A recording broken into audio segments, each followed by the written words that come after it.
ओम सभी को नमस्ते। ओम का उच्चारण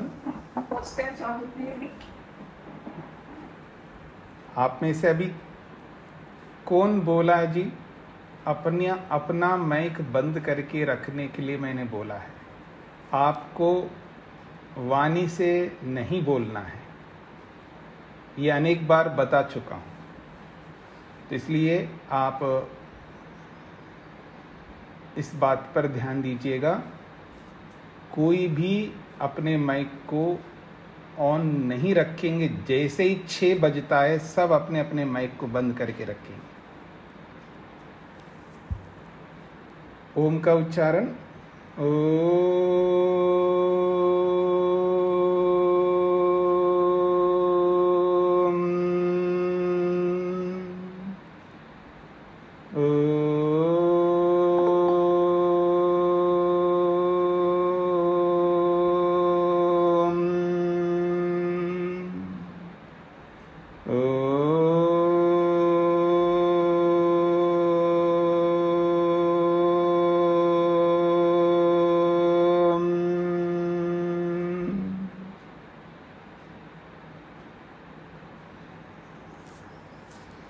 न्याय दर्शन के प्रथम अध्याय के प्रथम आहनिक के 8 सूत्र पूरे हमने किए हैं। प्रमाणों का लक्षण बताया गया है।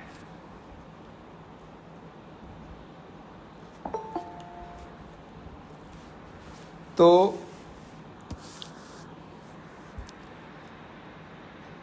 प्रमाणों के बाद में अब क्रम प्राप्त पदार्थ 16 पदार्थों में प्रमाण के बाद में जो क्रम प्राप्त ये ज्वाइन करने के लिए नियम अनेक बार बता चुके हैं। जैसे 6 बज जाता है तो किसी को भी ज्वाइन मत करिएगा। इनको समझ में नहीं आता है कि आप लोग क्या कहना चाहिए, इतने बार बता चुके नियम, पर नियम का पालन करना नहीं आता है। तो ऐसे लोगों के लिए आपको क्या करना है, जैसे 6 बजता है तो आप समझ लीजिए क्लास शुरू हुआ या नहीं हुआ, आप ज्वाइन करना बंद कर दीजिएगा। 5 मिनट पहले तक आप लोगों को ज्वाइन होकर के बैठना चाहिए। अब मैं आपको एक आपकी जानकारी के लिए बताता हूँ। हमारा यहाँ शिविर चल रहा है, वर्तमान में ज्योतिष का शिविर चल रहा है। हमें 15 मिनट पहले पहुँचना होता है। क्लास स्टार्ट होने से 15 मिनट पहले वहाँ जाके बैठ जाते हैं। एज ए स्टूडेंट के रूप में मैं भी जा रहा हूँ, 15 मिनट पहले जाता हूँ। आप लोगों को समझना चाहिए। और ये आप एक समय आ रहे हो और मेरे को तो सुबह से शाम तक जाना है वहाँ पर, हर क्लास में 15 मिनट पहले। आप सोचिएगा, आपको नियमों का पता नहीं चल रहा, समय का पता नहीं लग रहा आप लोगों को कि नियम क्या होता है और समय का महत्व क्या होता है। आप ज्योतिष पढ़ेंगे तो आपको समझ में आएगा। तो आइए आगे बढ़ते हैं। अब ये करते जाएंगे, जब तक इनको ज्वाइन नहीं करोगे तो करते जाएंगे। ज्वाइन करना ही नहीं है जी। तो आपको ये समझना है कि 16 पदार्थ हैं, उनमें से एक पदार्थ को हमने समझने का प्रयत्न किया, प्रमाण। 4 प्रमाणों के माध्यम से हमें क्या समझना क्या है, अर्थात ये 4 प्रमाणों को हमने जाना क्या है। तो जो प्रमाण जैसे हैं उनको वैसे समझने का प्रयत्न किया, उनके लक्षणों को जाना। अब लक्षणों को जानने के उपरांत उन प्रमाणों से हमको करना क्या है। ठीक है, प्रमाणों को हमने जान लिया, अब उन प्रमाणों का क्या प्रयोजन है। हाँ जी, आप लोगों को आवाज़ आ रही है? ये डिस्टर्बेंस जो हो रहा है, कितना व्यक्ति दूसरों को, कितने लोगों को दुख देते हैं, ये आपको समझना है। ठीक है जी। जैसे ही आवाज़ आएगी आपको बाधा होगी। इसका अर्थ है आप दुखी होते नहीं होते एक अलग विषय है। अगर कोई व्यक्ति हमें दुख दे रहा है, उस दुख को हम स्वीकार करते नहीं करते ये हम पर निर्भर करता है, लेकिन दुख देने वाले ने दुख दिया है। मेरी बात को समझने का प्रयत्न करना। अब किसी ने कोई अपशब्द बोला, गाली निकाला, तो आपको वर्बली, वाणी से आपको उसने दुख दिया है, यानी उसने दुख प्रकट किया है, दुख अभिव्यक्त कर दिया। अब उस दुख को लेना ना लेना आपके ऊपर निर्भर करता है, आपके ज्ञान के ऊपर निर्भर करता है। उस दुख को आप स्वीकार करते नहीं करते हैं आपके ऊपर निर्भर करता। अथवा मैं ये कहूं, वो दुख तो आपको प्राप्त हो गया है, लेकिन उस दुख से दुखी हो रहे हैं नहीं हो रहे हैं वो आपके ज्ञान पर निर्भर करता है। दुख तो उसने दे दिया, तभी तो वो पापी माना जाएगा, उसका पाप होगा। वाणी से जितने भी पाप होते हैं, मन से जितने भी पाप होते हैं, शरीर से जितने भी पाप होते हैं, पीछे आपने पढ़ा है ना 10 प्रकार के पाप और 10 प्रकार के पुण्य। वो तो मोटा कथन है, ऐसे तो बहुत प्रकार हैं योग दर्शन की दृष्टि से देखेंगे तो, लेकिन मोटा मोटा भी 10 पाप 10 पुण्य। तो हमने वाणी से पाप तो कर दिया है, अब उस पाप से सामने वाले को दुख दे दिया आपने, तभी तो पाप माना जाएगा। अब वो दुख से आप दुखी हो रहे हैं नहीं हो रहे हैं वो आपके ज्ञान पर निर्भर करेगा। इस बात को आपको समझना है। तो कर्मों का जब भी कभी प्रसंग आएगा तो विस्तार से समझने का प्रयत्न करेंगे। तो इसलिए हम लोग सुबह से रात तक पता नहीं कितना दुख देते हैं। पीछे आपने पिछले क्लास में समझने का प्रयत्न किया है।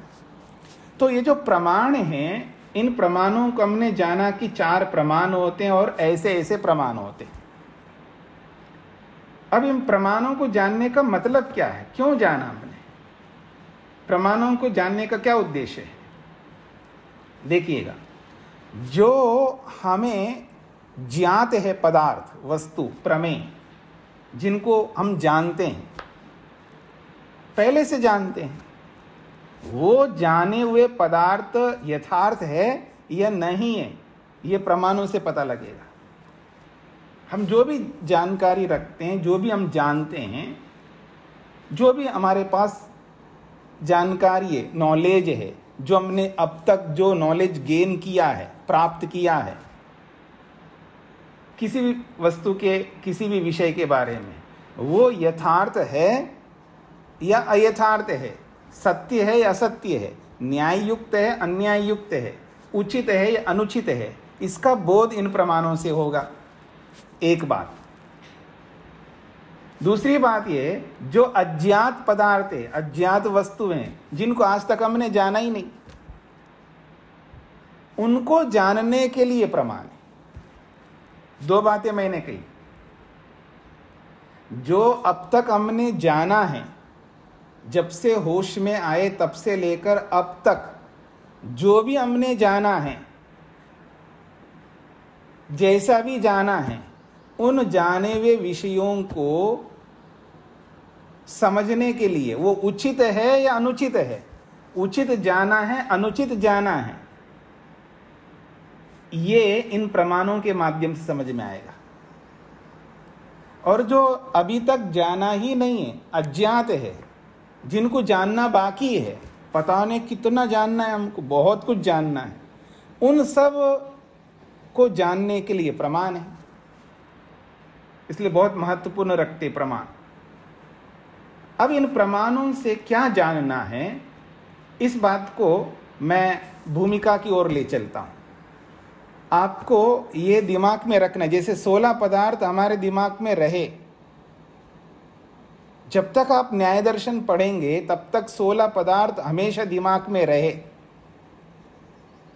जैसे अभी सायंकाल आप पढ़ रहे हो बैठ करके, तो आपके दिमाग में ये रहता है कि सायंकाल है, अब मैं सायंकाल पढ़ रहा हूं, ये हमेशा दिमाग में रहता है। तो ऐसे जब न्याय दर्शन आप पढ़ रहे हैं तो आपको 16 पदार्थ आपके दिमाग में रहना चाहिए, एक बात। और जो एक सिद्धांत आपने जाना है, कोई भी अर्थ तत्व, कोई भी वस्तु स्थिति, कोई भी वस्तु का वास्तविकता का जो आंकलन है वो 4 बातों से होता है। प्रमाता, प्रमाण, प्रमेय और प्रमिति। इन चारों में अर्थ तत्व जो है परिसमाप्त हो जाता है। वस्तु जो है इन चारों के अंतर्गत परिसमाप्त हो जाती है। ये आपको ये दिमाग में रहना चाहिए। प्रमाता कौन होता है, प्रमाण क्या होता है, प्रमेय क्या होता है और प्रमिति क्या होती है, ये दिमाग में रहना चाहिए। तो मैं आपकी परीक्षा ले लूं कि आप में से जानते हैं कि प्रमाता किसे कहते हैं, प्रमाण किसे कहते हैं और प्रमेय किसे कहते हैं और प्रमिति किसे कहते हैं। 2 बातें हैं, या तो इसको संस्कृत में आप इनकी परिभाषाएं बताओ, नहीं बता सकते तो अपनी भाषा में इनकी परिभाषाएं बताओ। प्रमाता किसे कहते हैं, प्रमाण किसे कहते हैं, प्रमेय किसे कहते हैं और प्रमिति किसे कहते हैं, ये भी दिमाग में रहना चाहिए। और जब ये सटीक दिमाग में रहेंगे चारों तो बहुत आसान होगा शास्त्र को समझने में और जीवन को समझने में। इतना ही नहीं, पति को, पत्नी को, बेटे बेटी को, सास बहू को, गुरु शिष्य को, जो भी हमारे संबंध हैं, पूरी दुनिया, दुनिया के पदार्थ कोई भी हो, जड़ या चेतन, इनको समझने में बड़ा आसान होगा। एक सिस्टम से, एक सिस्टमेटिकली हम आगे बढ़ेंगे जीवन में और बहुत सारे दुखों से बचेंगे और आने वाले दुखों से छुटकारा पाएंगे। यानी पहले से हमको पता लगेगा कि ये दुख आने वाला है, उससे कैसे बचेंगे, और जो दुख आया है उससे कैसे दुखी नहीं होंगे। हाँ, ये भी बहुत बड़ी बात होती है। अब मान लीजिएगा किसी के यहाँ मृत्यु हो गई, अब दुख तो आ गया है, मृत्यु हो गई, अब उसका कुछ नहीं कर सकते। अब उस दुख से कैसे बचें, यानी दुखी ना होना है तो कैसे। दुख तो आ गया, उसको हम टाल नहीं सकते, मृत्यु तो हो गई, अब उस दुख से हम बचे कैसे, अर्थात दुखी कैसे ना रहे।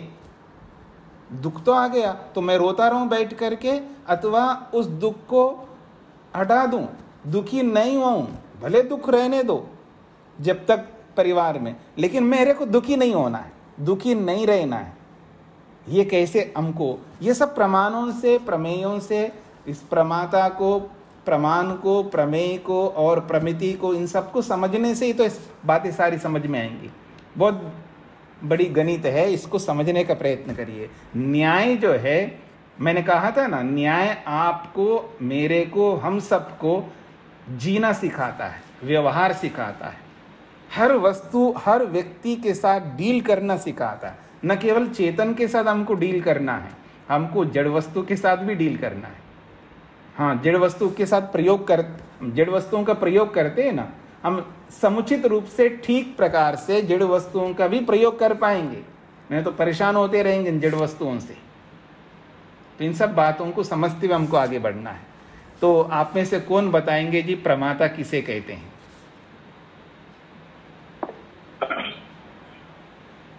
हाँ जी, आचार्य जी। हाँ जी जी। स्वामी जी, प्रमाता उसको कहते हैं जो जानता है प्रमाणों के द्वारा प्रमेय को।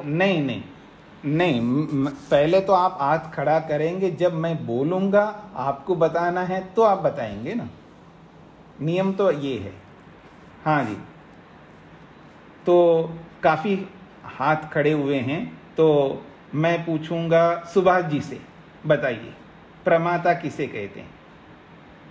स्वामी जी, जो प्रमाणों से सिद्ध करने वाला होता है ना, प्रमाणों से जो सिद्ध करने वाला है वो प्रमाता कहलाता है स्वामी जी। जी, तो ऐसा है कि परिभाषाओं को भी हमें दिमाग में रखना। मैंने बोला था ना, हिंदी में या संस्कृत में, दोनों में से किसी एक ढंग से आपको परिभाषा बतानी है, यानी प्रमाता की पूरी परिभाषा हमारे सामने आनी चाहिए। जैसे कि अगर संस्कृत में बताना है वो तो आपके लिए कठिन हो सकता है, तो मैं हिंदी में, यानी उसी संस्कृत को मैं हिंदी में आपके सामने रखता हूँ। प्रमाता किसे कहते हैं? सुखदायी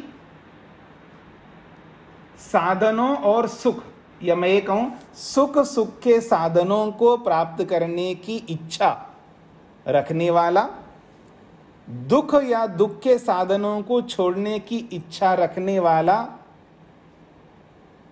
दो बातें कही मैंने, सुख के साधनों को प्राप्त करने की इच्छा से, दुख को दूर करने के साधनों को दूर करने की इच्छा से जो प्रवृत्त होता है, उद्यम करता है, उसे प्रमाता कहते हैं। ये परिभाषा की है महर्षि वात्स्यायन ने।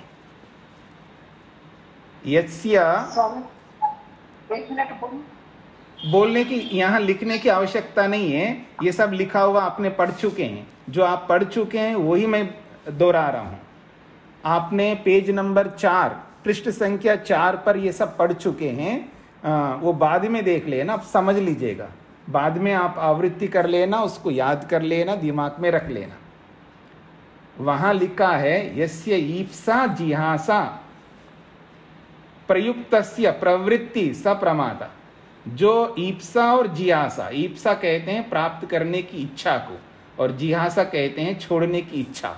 तो किसको प्राप्त करने की इच्छा होती है? हमें सुख और सुख के साधनों को प्राप्त करने की इच्छा होती है।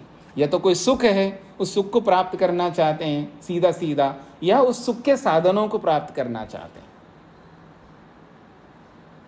जैसे परमात्मा सुख है, तो परमात्मा सुख है, उसको प्राप्त करने की इच्छा से, अथवा उस परमात्मा को प्राप्त करने के जो साधन है। समझ रहे मेरी बात को? तो ऐसे जैसे रूप है, रूप से सुख मिलता है। अब उस रूप से जो सुख मिलता है और उस रूप को प्राप्त करने के साधन भी हैं, उन साधनों को प्राप्त करने की इच्छा। ऐसे सभी विषयों के बारे में समझ लीजिएगा। कोई दुख है और दुख के साधन भी होते हैं, मतलब किन साधनों से दुख मिलता है। तो दुख के साधनों को छोड़ने की इच्छा से हम लोग प्रवृत्त होते हैं, यानी उद्यम करते हैं, या सुख के साधनों को पाने की इच्छा से हम मेहनत करते हैं। दो प्रकार से मेहनत करते हैं। जिस व्यक्ति के मन में सुख को पाने की, सुख के साधनों को पाने की इच्छा से प्रवृत्ति हो रही है, अथवा दुख या दुख के साधनों को त्याग करने की इच्छा से प्रवृत्ति हो रही है, उस प्रवृत्ति का नाम है, या उस प्रवृत्ति करने वाले को प्रमाता कहते हैं। पकड़ में आ गए जी आप लोगों को? तो ये पीछे सब हो चुका है विस्तार से, इसका हमने व्याख्यान कर दिया था पृष्ठ संख्या 4 पर। उसको प्रमाता कहते हैं। तो ईप्सा जिहासा प्रयुक्तस्य प्रवृत्ति स प्रमाता, तो ये प्रमाता होगा। प्रमाण किसे कहते हैं? अभी तो आपने 4 प्रमाण पढ़ लिया है, तो अभी आपको तो कोई भी बता सकते हैं। अब अनुपमा जी बताएंगे प्रमाण किसे कहते हैं। डॉक्टर अनुपमा भी बोल रही थी ना, वो बताएंगे प्रमाण किसे कहते हैं।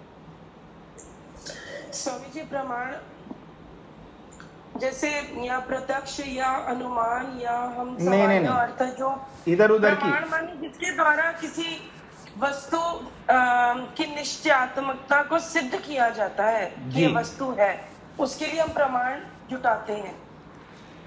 हाँ जी, थोड़ा आपने बता दिया है, इसलिए मैंने कहा है कि हमें ट्रैक पर रहना है, ट्रैक पर रहना है, पटरी पे चलना है, पटरी से इधर उधर उतरना नहीं है। यानी हमारी जब परिभाषाएं पूछी जाती है तो परिभाषा के अनुसार ही बताना है। थोड़ा बहुत शब्द इधर उधर हो सकता, लेकिन परिभाषा वैसी की वैसी आनी चाहिए। ये ना अर्थः प्रमीयते तत्प्रमाण, जिससे अर्थ को जाना जाता है। ये महर्षि वात्स्यायन ने वहां पर परिभाषा की है, जिसके माध्यम से अर्थ को जाना जाता है, जिसके माध्यम से किसी भी अर्थ को जाना जाता है, वो जो माध्यम है वो प्रमाण। ये ना का मतलब जिसके द्वारा या जिससे, जिसके माध्यम से किसी भी अर्थ को जाना जाता है, यानी वो अर्थ प्रमेय होगा, तो वो प्रमाण कहलाता है। ये संक्षिप्त परिभाषा है। प्रमाण, प्रमाता, प्रमाण, और प्रमेय किसे कहते हैं, वेद प्रिया जी बताएंगे, प्रमेय किसे कहते हैं? जिस अर्थ को जाना जाता है वह प्रमेय है। हाँ जी, फिर बोलिए। जिस अर्थ को जाना जाता है वह प्रमेय है। वह कौन? जिस अर्थ को जाना जाता है। नहीं, ये तो आपने वाक्य बोला है, तो ये मेरे को समझ में आना चाहिए ना।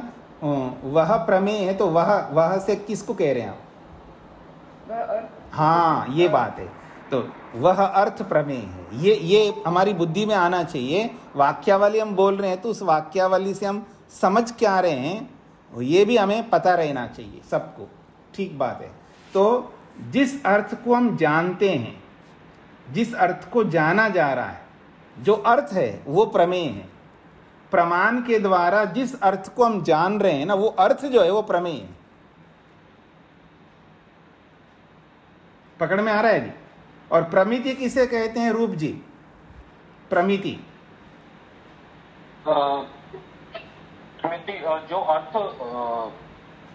जो अर्थ जाने जा रही है उसे प्रमिति कहते हैं। नहीं, स्पष्ट नहीं है। जो हाँ, रुकिए, शेखर जी बताएंगे प्रमिति किसको कहते हैं। जी, जो हमें ज्ञान होता है स्वामी जी, वो प्रमिति कहलाता है। क्या ज्ञान होता है? ज्ञान तो बहुत होता है ना, क्या ज्ञान होता है? जैसे हमने प्रमाणों से गाय को जाना, तो जो गाय का ज्ञान हुआ वो प्रमिति। हाँ, तो आप सही बता रहे, लेकिन इसको इस तरह बताना, प्रमेय की अनुभूति को प्रमिति कहते हैं। यानी प्रमेय का जो ज्ञान है, प्रमेय का जो ज्ञान हो रहा है ना, प्रमेय यानी जिसको आपने प्रमेय ठहराया है, उस प्रमेय का जो अनुभव है, उसकी जो अनुभूति है, उसका जो ज्ञान है प्रमेय का।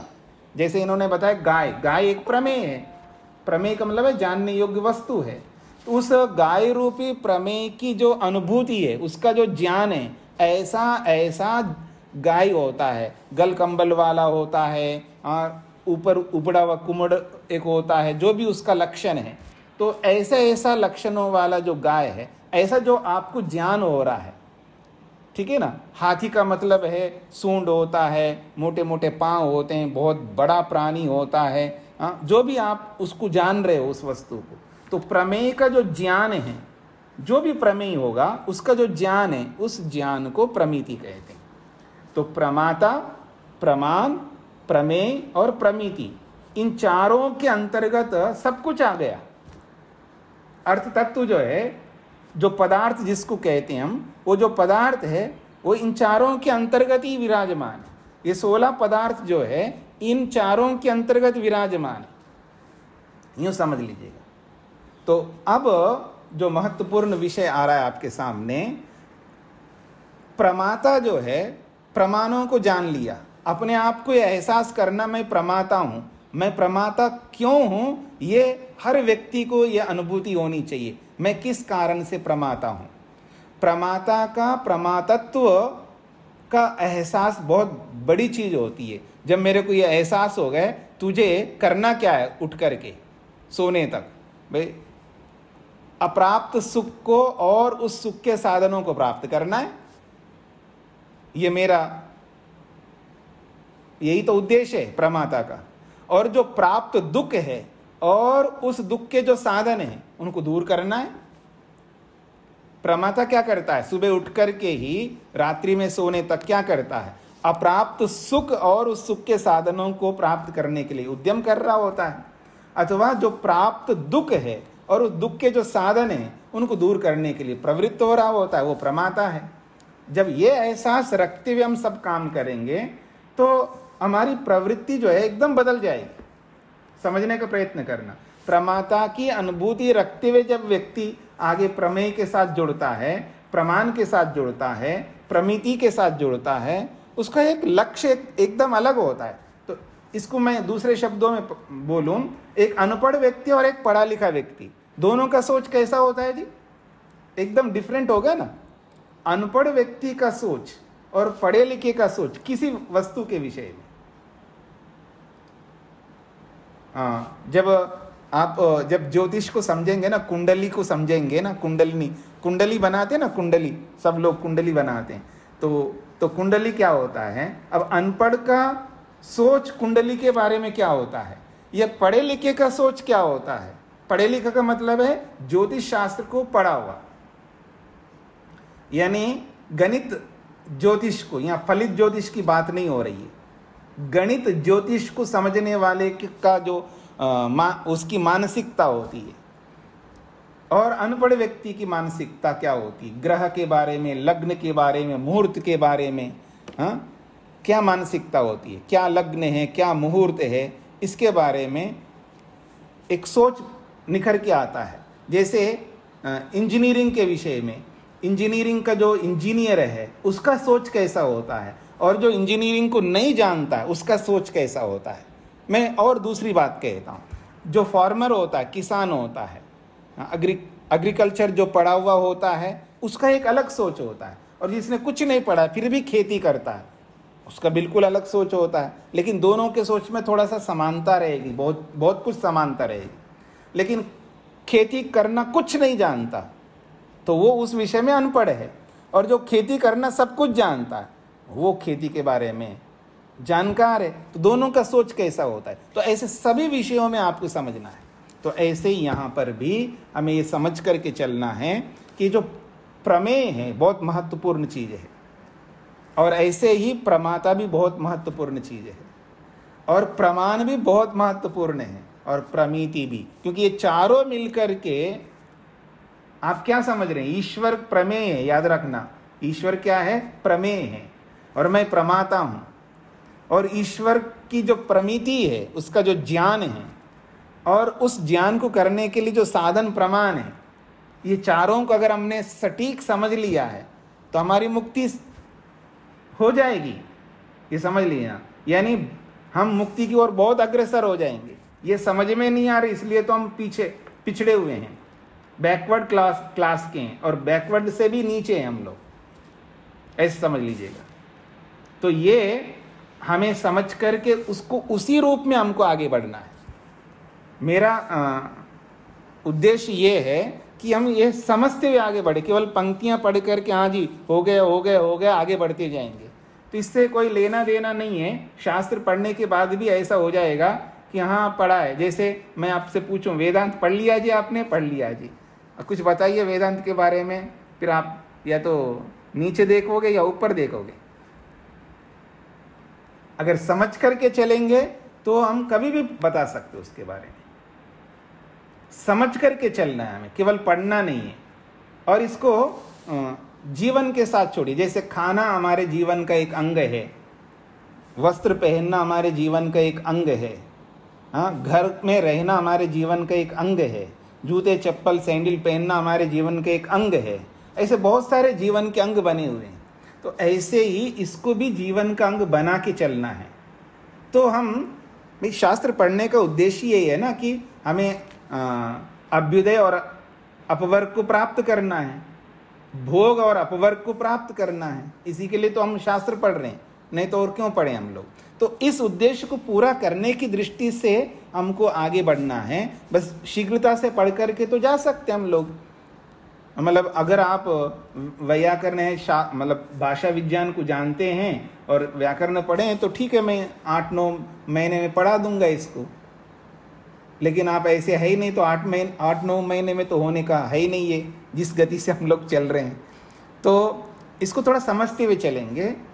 और कौन सा हमको दौड़ना है एक्सप्रेस की तरह, मतलब जल्दी जल्दी पढ़ करके कहाँ जाना है जी आपको? कहीं जाना है? बोलो। कहीं नहीं जाना है, यही रहना है। जब तक जिएंगे तो पढ़ते रहेंगे ना, आराम से समझते हुए पढ़ते जाएंगे। तो इस बात को ध्यान में रखते हुए आगे बढ़ते हैं। तो ये सारे प्रमाण क्या करना चाहते हैं? ये सारे प्रमाण तो इसके लिए कह रहे हैं पृष्ठ संख्या 21 निकालिएगा। पृष्ठ संख्या 21 है प्रमेय प्रकरणम। अब प्रमेयों का प्रकरण आया है।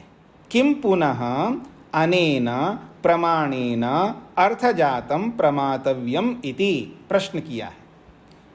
क्या पुनः फिर अनेन प्रमाणेन, इस प्रमाण के द्वारा अर्थजातम, किसी अर्थजात को अर्थात किसी प्रमेय को प्रमातव्यम, जानना चाहिए, ये प्रश्न किया है। ये जो आपने प्रमाणों को जाना है, इन प्रमाणों के माध्यम से क्या करना चाहिए, यानी प्रमाणों का प्रयोग क्या करोगे, क्यों आपने प्रमाणों को जाना है, इन प्रमाणों से क्या करोगे। किम, क्या, अर्थजातम प्रमातव्यम, किसी अर्थ समूह को जानना चाहिए इस प्रमाण के माध्यम से, अर्थात प्रमाणों से किसी अर्थ समूह को जानना चाहिए, ये प्रश्न किया है। तद उच्यते, उत्तर दिया जा रहा है बिल्कुल जानना चाहिए जी। प्रमाणों के द्वारा हमें क्या समझना है, यानी किन प्रमेयों को समझना है। प्रमाणों को हमने जान लिया, अब उन प्रमाणों से किसी प्रमेय को जानना चाहिए, यह प्रश्न किया जा रहा है। उसी प्रश्न को यहाँ पर ये इस रूप में दिया है, किम पुनः अनेन प्रमाणेन। तो अनेन प्रमाणेन, क्योंकि बोलने की दो प्रकार की शैली है। प्रमाण 4 है तो बहुवचन में भी बोल सकते, किम एभिः प्रमाणैः, ऐसा भी बोल सकते हैं, और एक वचन में जाति मान करके एक वचन में भी बोल सकते हैं। इसलिए यहाँ जाति मान करके प्रमाण को एक वचन में बोला है, अनेन प्रमाणेन, क्योंकि प्रमाण एक नहीं है ना, अनेक है, 4 हैं, तो बहुवचन में बोलना चाहिए। तो एभिः प्रमाणैः किम अर्थजातम प्रमातव्यम इति, ऐसा लिखना चाहिए बहुवचन में। लेकिन ये वक्ता स्वतंत्र होता है, वो बहुवचन को एक वचन में भी प्रयोग कर सकता है और एक वचन को बहुवचन में भी प्रयोग कर सकता है, ये वक्ता स्वतंत्र है।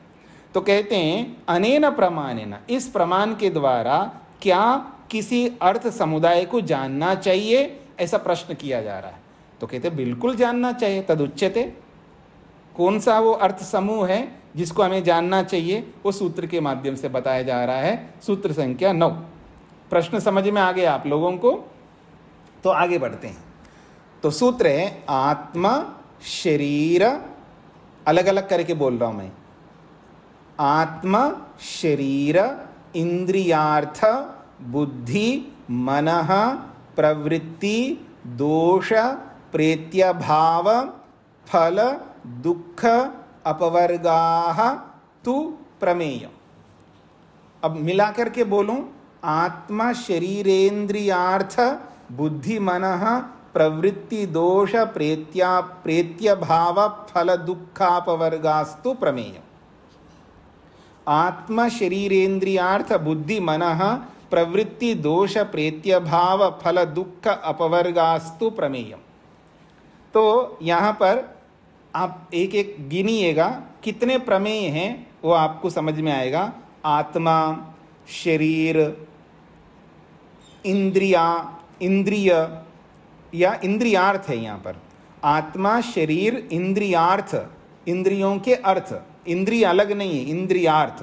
तो आत्मा शरीर इंद्रियार्थ बुद्धि मन प्रवृत्ति दोष प्रेत्यभाव फल दुख अपवर्ग, कितने हो गए जी? 12 प्रमेय हैं। इन 12 प्रमेयों को हमें समझना है प्रमाणों के माध्यम से।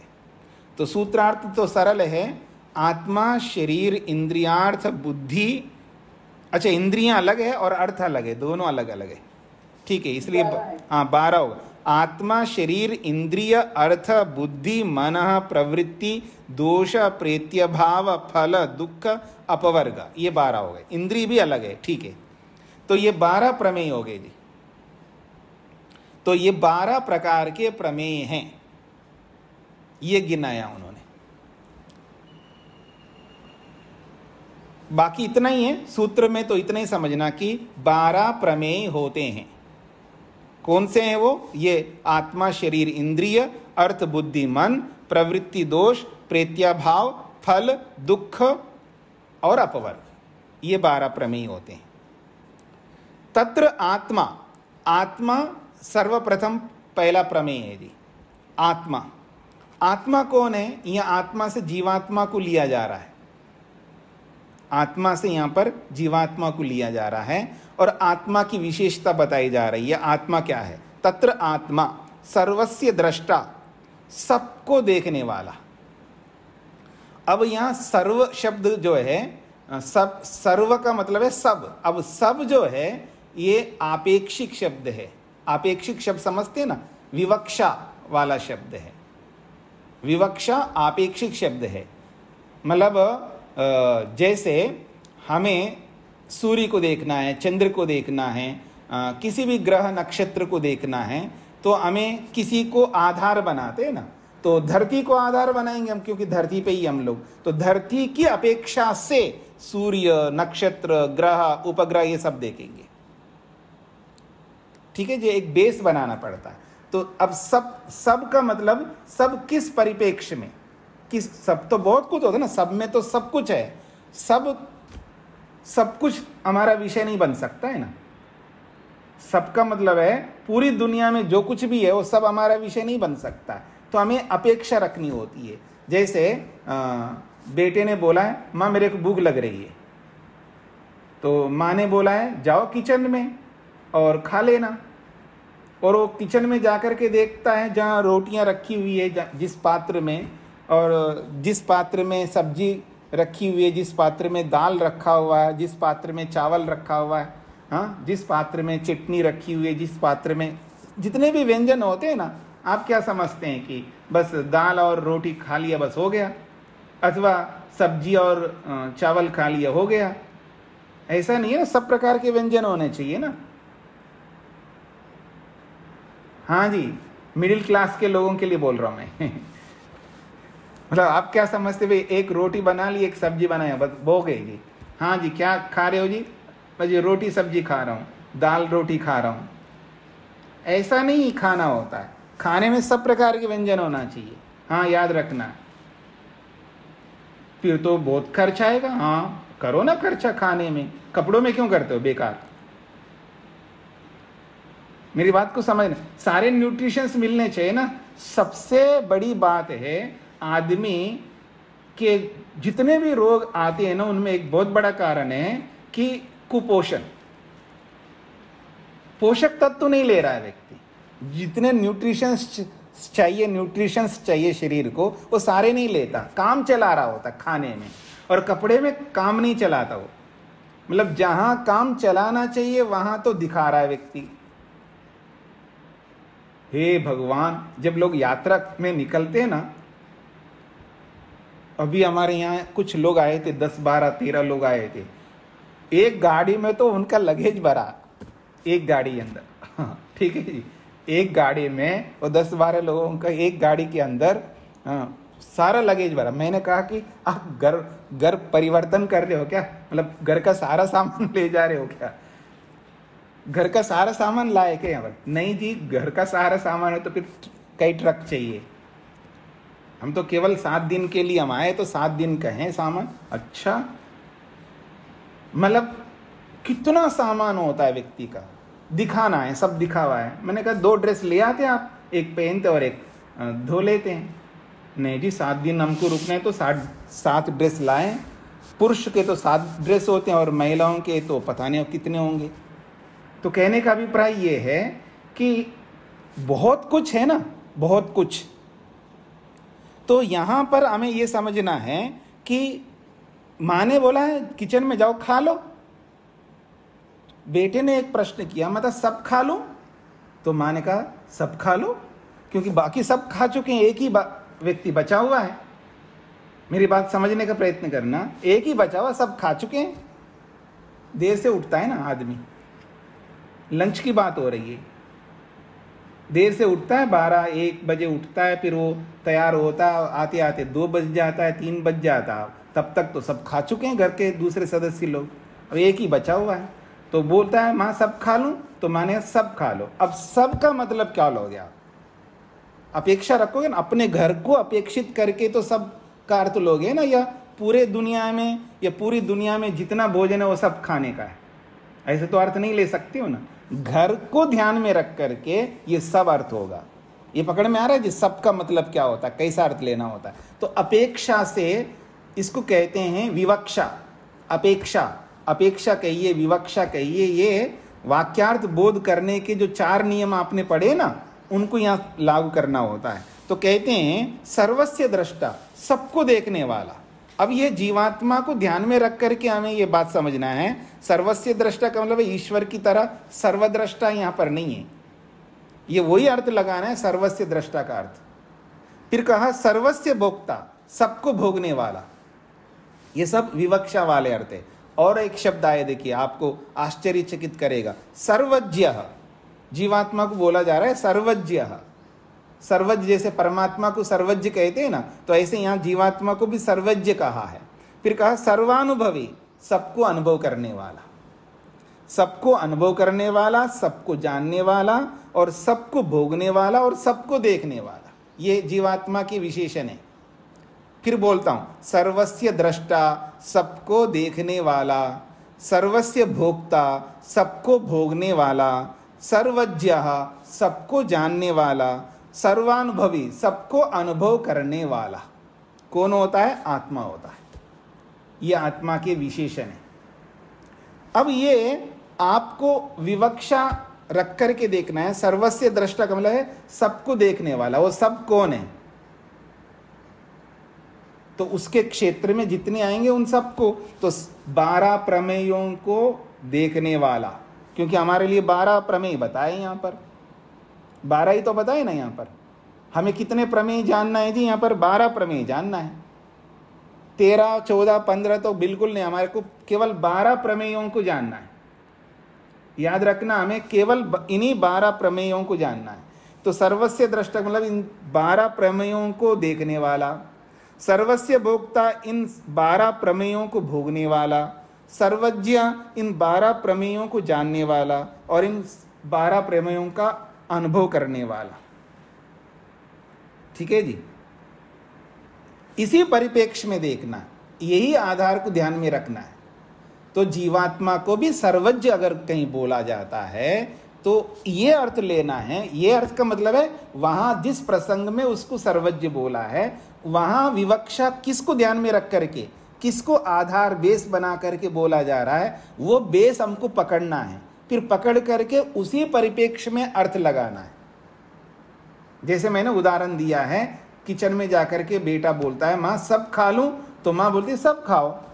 अब वो सब किस परिप्रेक्ष्य में बोला है, उसको ध्यान में रख करके अर्थ लेना है, तब हमें समझ में आसानी हो जाएगी।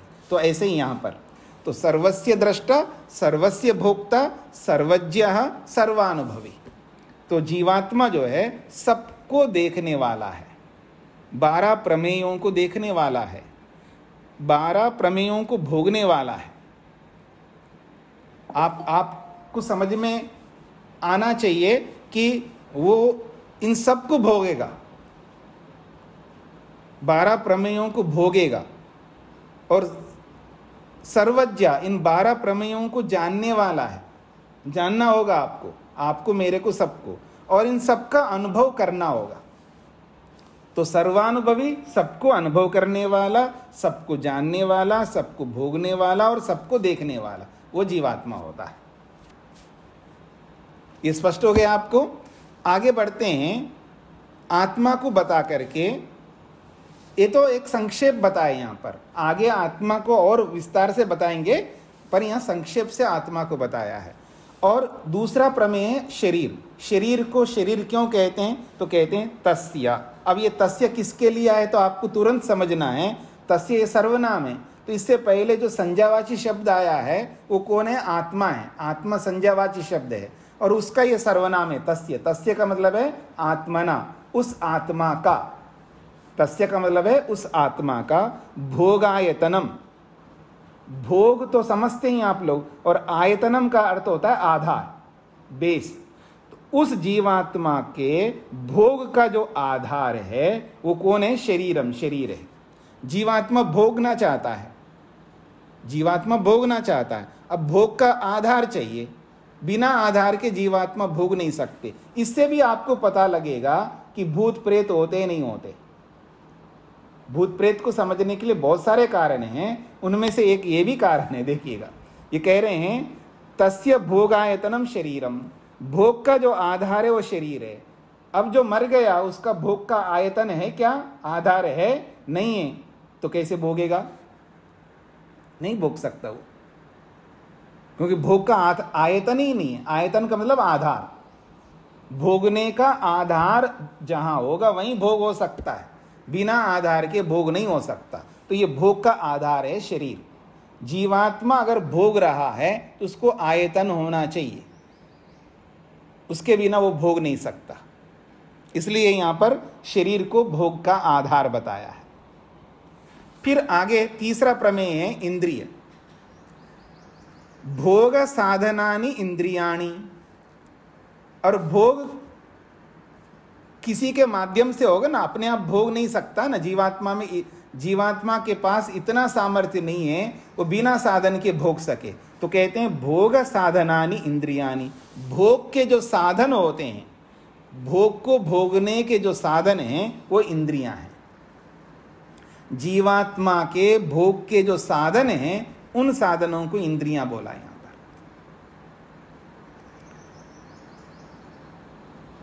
अब भोग के साधन इंद्रियां हैं। अब भोग क्या है? तो कहते हैं भोक्तव्या इंद्रियार्थाः। इंद्रियार्था, इंद्रियों के जो अर्थ है वो भोक्तव्या, भोगने योग्य हैं। भोक्तव्य का मतलब है भोगने योग्य कौन है? अर्था, अर्थ है। अर्थ कौन है? इंद्रियार्था, इंद्रियों के अर्थ। ये पीछे आप पढ़ चुके हैं। इंद्रियों के 5 अर्थ हैं, रूप, रस, गंध और स्पर्श शब्द। रूप, रस, गंध, स्पर्श और शब्द, ये 5 विषय हैं। और ये तो भोग के अर्थ हो गए, यानी ये भौतिक दृष्टिकोण से हो गए। और बाकी आत्मा की दृष्टि से देखेंगे तो जीवात्मा है, परमात्मा है, ये भी तो अर्थ है ना, इनको भी तो भोगता है ना आदमी। स्वयं को भी भोगता है आदमी, हाँ याद रखना, स्वयं को भी भोगता है। दूसरों को तो भोगता ही है, खुद को भी भोग रहा होता है, अपने आप को, अपने आप में खुश हो रहा होता है जी। तो भोक्तव्य इंद्रियार्था, इंद्रियों के जो अर्थ है वो भोगने योग्य हैं, वो अर्थ कहलाते हैं, रूप, रस, गंध, स्पर्श, शब्द। अब एक महत्वपूर्ण बात आई है, आत्मा, शरीर, इंद्रिय, अर्थ के बाद बुद्धि। बुद्धि ये प्रमेय है। आत्मा, शरीर, इंद्रिय, अर्थ, 5वां जो प्रमेय है वो बुद्धि है। बुद्धि किसे कहते हैं? कहा भोगो बुद्धि। बुद्धि का मतलब भोग। इसको समझने के लिए आप एक सेंटेंस लिखिएगा ताकि आपको समझ में आएगा। भोगो बुद्धि को समझने के लिए एक वाक्य लिख लीजिएगा। जीवात्मा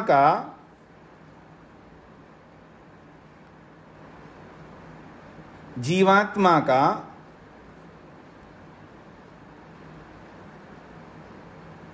भोग वह कहलाता है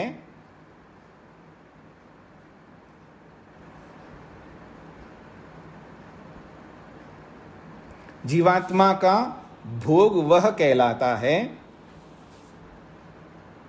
जो सुख, दुख,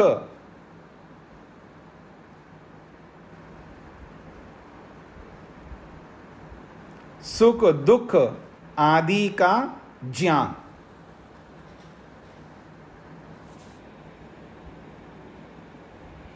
जीवात्मा का भोग वह कहलाता है जो सुख दुख आदि का ज्ञान। सुख है, दुख है, मुख्य रूप से 2 ही है।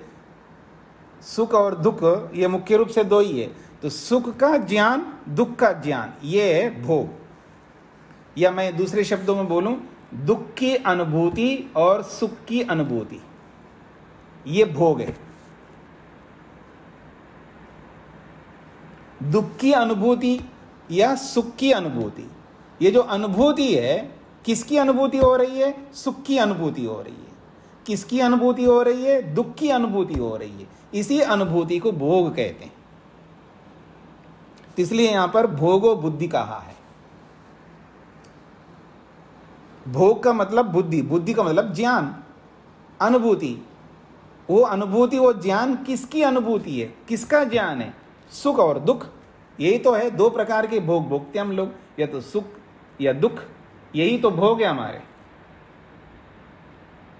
भोग और अपवर्ग दो ही है ना जी, भोगना और अपवर्ग। तो अपवर्ग तो मुक्ति है, वो एक अलग विषय हो गया। तो संसार में रहते हुए हम दो अनुभूतियां करते हैं, यानी दो प्रकार का भोग भोगते हैं, दुख रूपी भोग या सुख रूपी भोग। यानी सुख की अनुभूति करते हैं या दुख की अनुभूति करते हैं, यही हमारे लिए भोग है। ठीक है जी।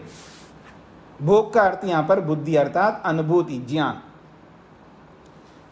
ये भी एक प्रमेय है, यानी ज्ञान को, अनुभूति को भी हमें समझना होता है। 12 प्रमेयों में बुद्धि भी एक प्रमेय है, इसको भी हमें जानना होता है। और ये समझ में आ जाए तो सारी समस्या का समाधान हो जाएगा।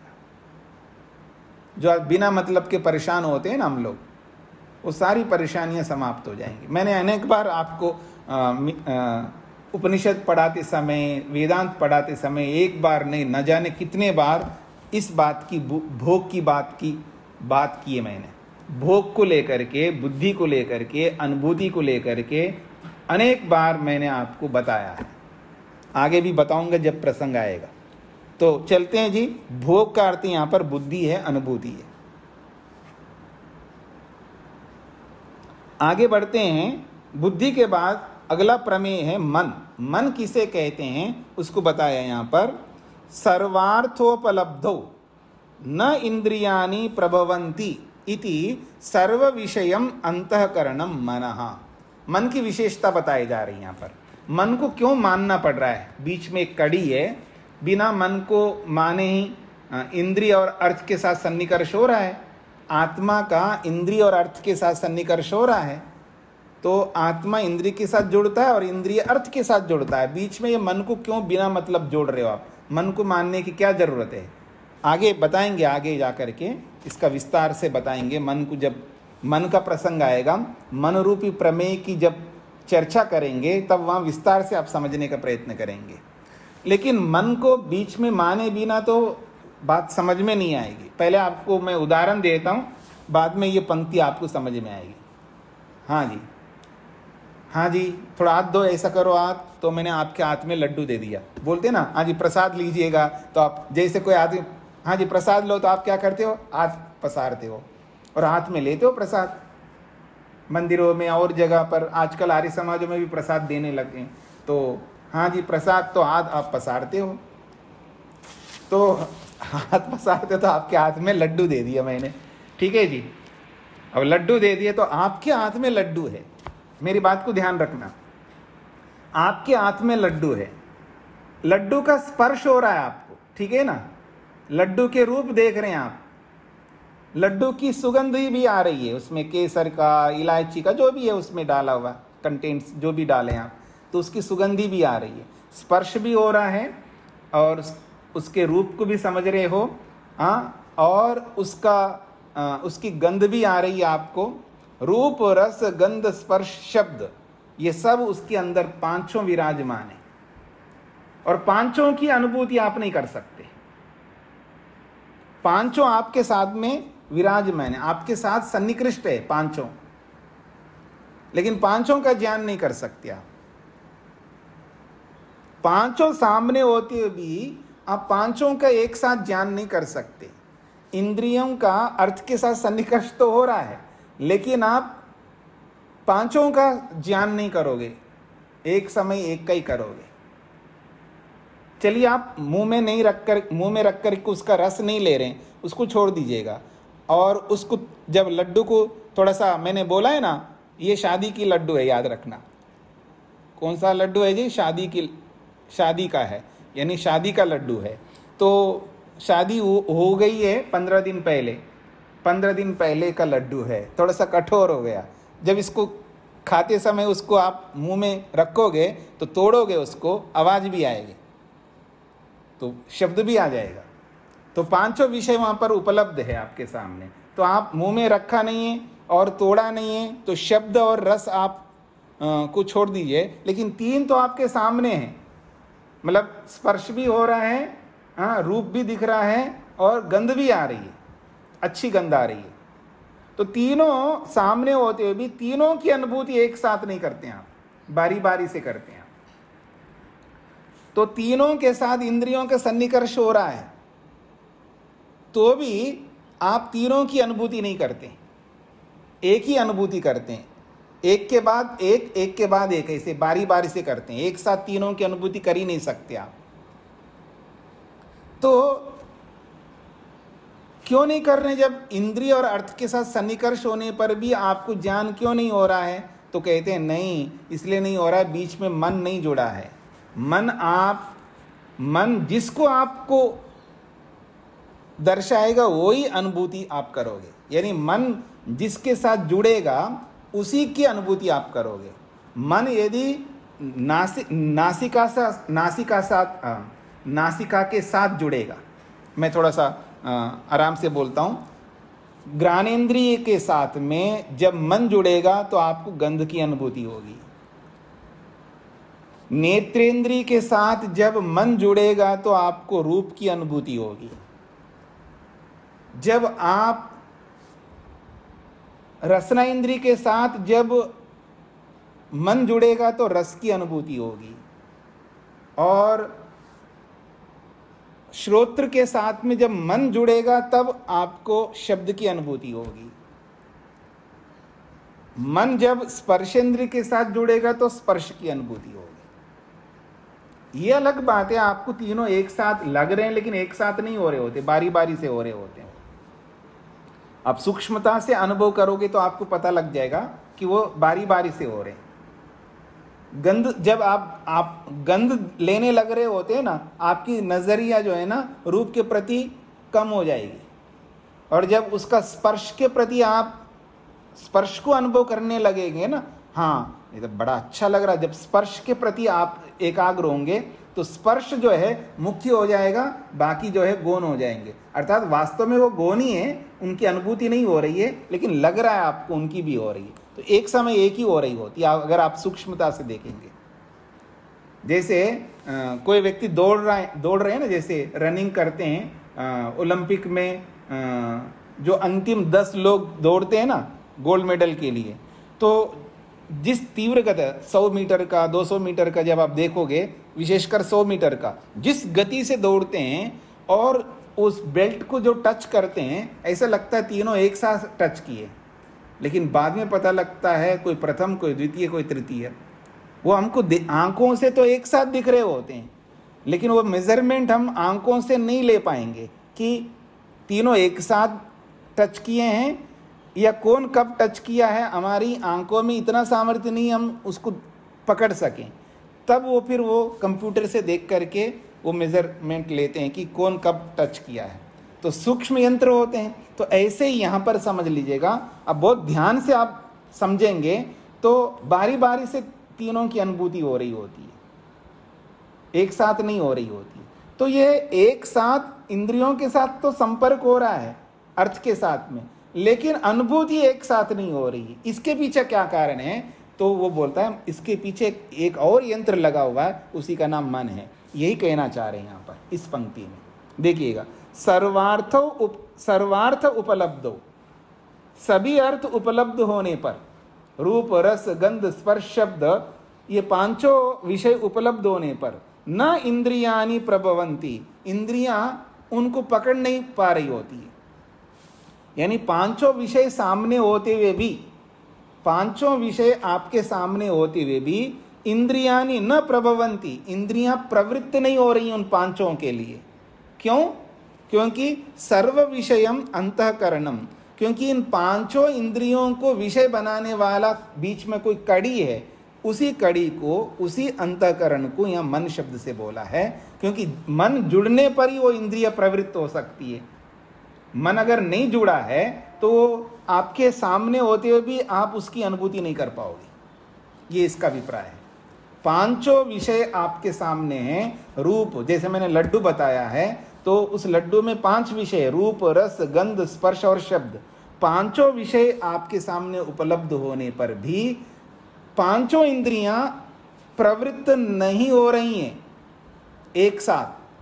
क्यों? क्योंकि उसके बीच में सर्व विषयम अंतःकरणम, उन पांचों इंद्रियों को विषय बनाने वाला एक और अंतःकरण है, उसका नाम मन है। मन जिस इंद्रिय के साथ जुड़ेगा वही इंद्रिय उस अर्थ के साथ जुड़ पाएगी, ये इसका अभिप्राय है। तो उसको मन कहते हैं, ये बात कही गई यहां पर। अगर पकड़ में नहीं आए तो कल हम और विचार करेंगे इसके बारे में। तो इन सब प्रमेयों को भी याद करके आइएगा, 12 प्रमेयों को। और आत्मा क्या है, जो आपने समझा है, आत्मा को, शरीर को, और इंद्रियों को, अर्थ को और भोग बुद्धि को, इनको समझ करके आइएगा। और जो समझ में नहीं आए तो कल पूछिएगा। और बहुत महत्वपूर्ण ये 12 प्रमेय हैं। बस हमारा पूरा न्याय दर्शन जो है इन 12 प्रमेयों को समझने के लिए है। और इन्हीं 12 प्रमेयों को समझने पर ही हमें तत्वज्ञान होगा और इसी से हम मुक्ति को प्राप्त कर सकेंगे। बस 12 प्रमेय जान लो तो मुक्ति हो जाएगी। जान लो का मतलब तत्वज्ञान कर लो, ये इसका अभिप्राय है। तत्वज्ञान करना ही हमारे लिए मुश्किल हो रहा है। वो तत्वज्ञान हमें करना है, आज नहीं तो कल, कभी ना कभी तो करना है। तो बाकी बातें हम आगे करेंगे। ओम शांति शांति शांति ही।